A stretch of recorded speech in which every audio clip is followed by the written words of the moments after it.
Ministry of road and transport authority of India মানে ভাৰত চৰকাৰৰ পথ পৰিবহণ মন্ত্ৰালয়ে এখন নাম্বাৰ প্লেট আকৌ নতুনকৈ মুকলি কৰি দিছে। মানে ভাৰত চৰকাৰৰ পথ পৰিবহণ মন্ত্ৰালয়ে মানে নতুন কিবা নহয় কিবা এটা মানে দিয়ে থাকে।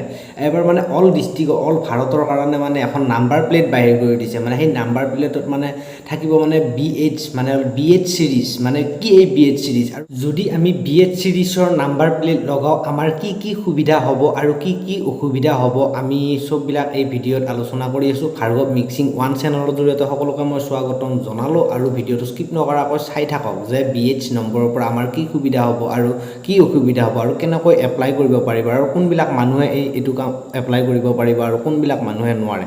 ভিডিঅ'টো স্কিপ নকৰাকৈ চাই থাকক। ভিডিঅ'টো কিবা জবৰদস্ত হোনে বালা হে। যদি আপুনি BH চিৰিজৰ নাম্বাৰ প্লেট লৈ যায় তেতিয়াহ'লে আপুনি ইখন ৰাজ্যৰ পৰা সিখন ৰাজ্যলৈ একো টেনশ্যন নোহোৱাকৈ যাব পাৰিব আৰু একো ৰাস্তাত চালান দিব নালাগে। যদি আপোনাৰ নাম্বাৰ প্লেট BHৰ হয় বা আপুনি লগায় আৰু BH নাম্বাৰ প্লেট আপুনি যদি ল'ব বিচাৰে তেতিয়া যদি ভাবিছে যে মই নতুন এখন গাড়ী কিনিম আৰু সেই নতুন গাড়ীৰ কাৰণে আপুনি এপ্লাই কৰিব পাৰিব আৰু যি পুৰণা গাড়ী এতিয়া বাইক কাৰ চলি আছে সেইবিলাক গাড়ীটো আপুনি BH নাম্বাৰৰ কাৰণে এপ্লাই কৰিব লাগিব। এতিয়া মই কৈ আছোঁ BH ৰেজিষ্ট্ৰেশ্যন দেখাত কেনেকুৱা হ'ব না দেখাত নাম্বাৰ প্লেটখন আৰু কোনবিলাক মানুহে BH ৰেজিষ্ট্ৰেশ্যন কৰিব পাৰিব আৰু কোনবিলাক মানুহে ৰেজিষ্ট্ৰেশ্যন কৰিব নোৱাৰে। ভিডিঅ'টো স্কিপ নকৰাকৈ চাই থাকক।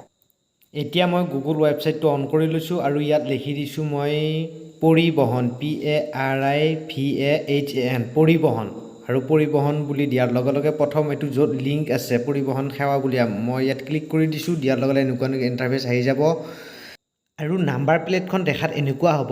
YY যে দেখিছে আপুনি কোনটো বছৰত BH ৰেজিষ্ট্ৰেশ্যন কৰিছে মানে তাতে লিখা থাকিব আৰু এইটো BH2 হ'ল মানে এইটো ভাৰত চিৰিজ আৰু এই হেছটেগ যে আছে তাতে নাম্বাৰ প্লেটটো বহিব আৰু XX যে আছে 2 এলফাবেটছ মানে এইটো অফিচৰ পৰা দুটা নম্বৰ বা কোন ষ্টেটৰ কিবা এটা দিব কোনখন ৰাজ্যৰ আৰু হাউ কেন এপ্লাই মানে কেনেকৈ এপ্লাই কৰিব ইয়াত গোটেইখিনি লিখি থৈ দিয়াই আছে। আপোনালোকে ইয়াত ৱেবছাইটটো খুলি চাওক, চেক কৰক আৰু ঘৰৰ পৰাই মোবাইলত বহিয়ে এপ্লাই কৰিব পাৰিব। চাওক ভিডিঅ' স্কিপ নকৰাকৈ চাই থাকক। এতিয়া মই কৈ আছোঁ ভাৰত চৰকাৰৰ পথ পৰিবহণ মন্ত্ৰালয়ে যে এই BH ৰেজিষ্ট্ৰেশ্যন আনিলে কি কাৰণত আনিলে মই তাৰে ওপৰত মই দুআষাৰ কৈ আছোঁ যে BH ৰেজিষ্ট্ৰেশ্যন কি কাৰণত আনিলে ভাৰত চৰকাৰে আমাৰ ভাৰতত।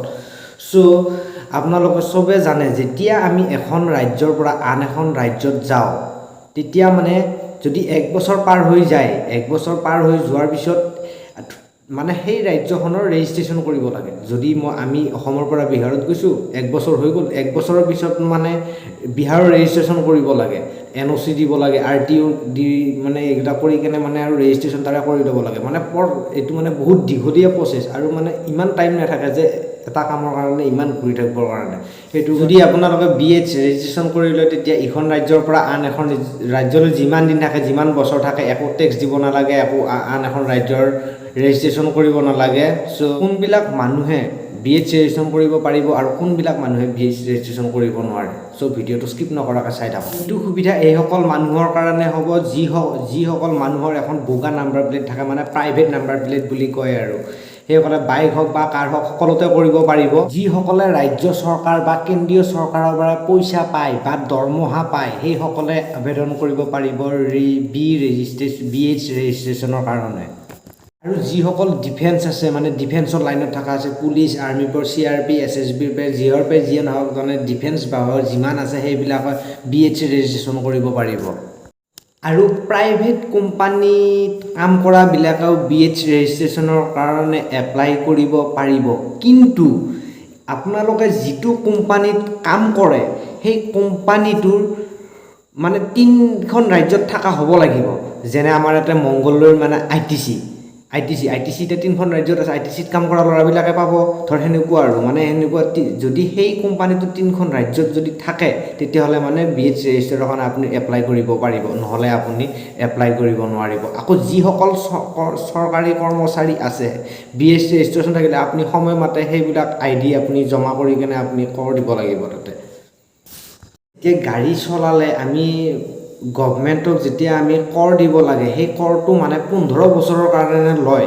যদি আপুনি BH ৰেজিষ্ট্ৰেশ্যন কৰি লয় তেতিয়া আপুনি 2 বছৰৰ মূৰে মূৰে সেইটো ৰেজিষ্ট্ৰেশ্যন কৰি থাকিব লাগিব অনলি 2 বছৰৰ মূৰে মূৰে সেইটো ৰেজিষ্ট্ৰেশ্যন কৰিব লাগিব আৰু যেতিয়া 14 বছৰ পাৰ হ'ব তেতিয়া আপুনি 1 বছৰৰ মূৰে মূৰে দি থাকিব লাগিব আপোনাৰ টেক্স এতিয়া মই কৈ দিব খুজিছোঁ কোনবিলাক গাড়ীত কিমান টেক্স লাগিব যদি আপোনাৰ গাড়ীখন 10 লাখতকৈ কম দামী হয় তেতিয়া আপুনি 8% ৰোড টেক্স দিব লাগিব 8% যদি আপোনাৰ গাড়ীখন 10ৰ পৰা 20 লাখৰ ভিতৰত হয় তেতিয়াহ'লে আপুনি 10% দিব লাগিব ৰোড টেক্স আৰু যদি আপোনাৰ 20ৰ পৰা যদি মানে আৰু অলপ বেছি হৈ যায় মানে 20 লাখতকৈ যদি বেছি হৈ যায় তেতিয়াহ'লে অডি চডি মানে এইবিলাক BMW চাবলি যদি হৈ যায় তেতিয়াহ'লে মানে আপুনি 12% টেক্স দিব লাগিব আৰু যদি আপোনাৰ ইলেক্ট্ৰিক হয় তেতিয়াহ'লে মানে আৰু বহুত কম মানে 2% নে কিবা 3% ইমান দিব লাগিব চ'